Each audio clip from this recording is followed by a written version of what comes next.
Peradaban bangsa Arab sebelum Islam. 1. Sistem peribadatan bangsa Quraisy sebelum Islam.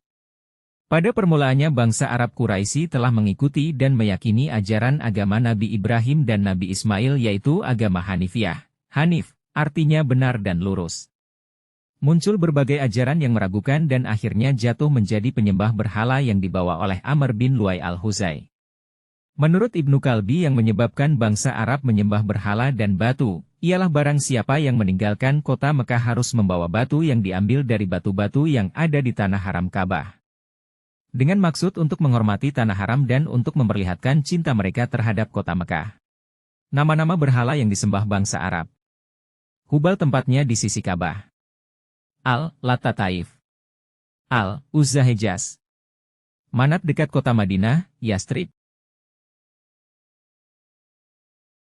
Beberapa bentuk pemujaan yang dianut oleh bangsa Arab sebelum datangnya agama Islam. Menyembah malaikat. Menyembah jin, ruh dan hantu. Menyembah bintang-bintang. Menyembah berhala, yang terbuat dari batu, kayu dan logam. Beragama Yahudi dan Nasrani, Kristen. Agama Yahudi masuk pada abad ke-14 SM, 1491 SM, sedangkan agama Nasrani masuk pada abad ke-4 Masehi. Agama Nasrani berkembang di Jazirah Arab karena mendapat bantuan dari kerajaan Romawi dan Habsyi. Sebelum Islam orang Arab Quraisy juga percaya pada tahayul, seperti di dalam setiap perut orang ada ular, perasaan lapar timbul karena ular menggigit usus manusia. Mereka biasa mengenakan cincin dari tembaga atau besi, dengan keyakinan untuk menambah kekuatan. Bila mereka mengharapkan turun hujan, mereka mengikatkan rumput kering pada ekor kambing. 2. Keadaan sosial masyarakat Quraisy sebelum Islam. Keadaan sosial ekonomi masyarakat Arab sangat dipengaruhi oleh kondisi dan letak geografisnya. Bagian tengah Jazirah Arab terdiri dari tanah pegunungan yang tandus. Oleh sebab itu banyak penduduk yang hidupnya tidak menetap, mereka tinggal di pedalaman, yaitu masyarakat Badui, yang mata pencahariannya beternak. Mereka berpindah-pindah dari satu lembah ke lembah yang lain mencari rumput untuk hewan ternaknya. Bidang pertanian dikerjakan oleh suku-suku yang bertempat tinggal di daerah-daerah subur, terutama mereka yang mendiami daerah subur di sekitar oase seperti Taif.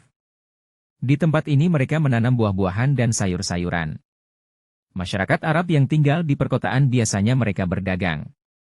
Mereka dinamakan Ahlul Hadar, kehidupan sosial ekonomi mereka sangat ditentukan oleh keahlian mereka dalam perdagangan. Di kota Mekah terdapat pusat perdagangan, yaitu Pasar Ukas, yang dibuka pada bulan-bulan tertentu, seperti Zulkadah, Zulhijjah, dan Muharram. Dalam bidang sosial politik, masyarakat Arab pada masa jahiliyah tidak memiliki sistem pemerintahan yang mapan dan teratur. Mereka hanya mempunyai pemimpin yang disebut syaikh atau amir, yang mengurusi persoalan mereka dalam masalah perang, pembagian harta dalam pertempuran tertentu.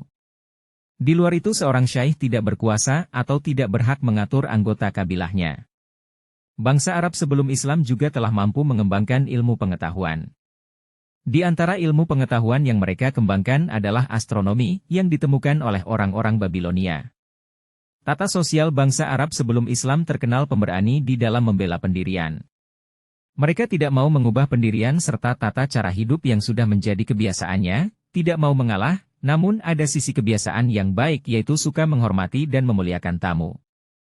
Moral dan perilaku sangat rusak sehingga mereka disebut kaum jahiliyah yang bodoh. Berjudi minum-minuman keras dilakukan secara bersama-sama, bahkan tak jarang mereka merampok sehingga sering menimbulkan peperangan antar suku. Yang lebih buruk lagi moralnya adalah adanya suku Arab yang mengubur bayi perempuan mereka secara hidup-hidup. Mereka beranggapan bahwa anak perempuan itu tidak berguna dan hanya menyusahkan orang tua. Oleh karena itu mereka merasa terhina apabila mempunyai anak perempuan. Di antara suku yang melakukan perbuatan keji dan tak berperi kemanusiaan itu adalah suku Bani Tamim dan suku Bani Asad. Dalam bidang bahasa dan seni bahasa, orang-orang Arab pada masa pra-Islam sangat maju. Bahasa mereka sangat indah dan kaya.